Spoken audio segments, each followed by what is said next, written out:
أعوذ بالله من الشيطان الرجيم. بسم الله الرحمن الرحيم. ويوم يحشر أعداء الله إلى النار فهم يوزعون حتى إذا ما جاءوها شهد عليهم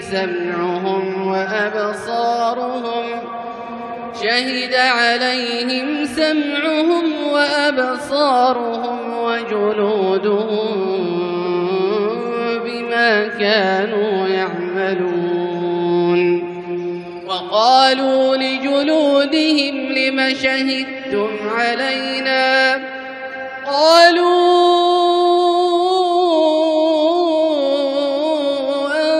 أنطقنا الله الذي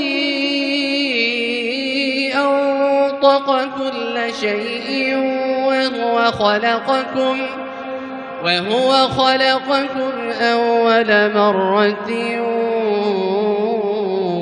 وإليه ترجعون. وما كنتم تستترون أن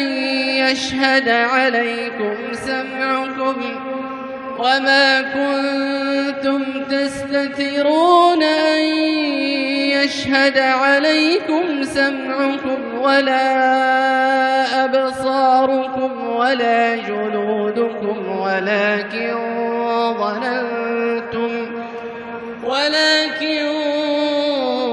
ظننتم أن الله لا يعلم كثيرا مما تعملون.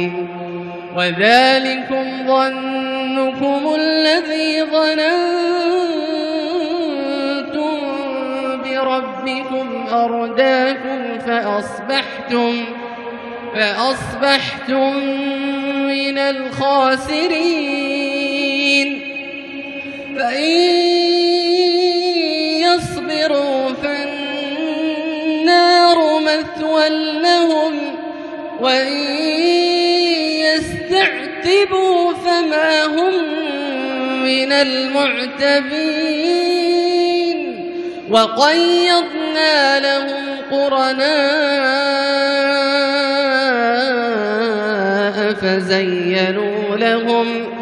فزينوا لهم ما بين أيديهم وما خلفهم وحق عليهم القول في قد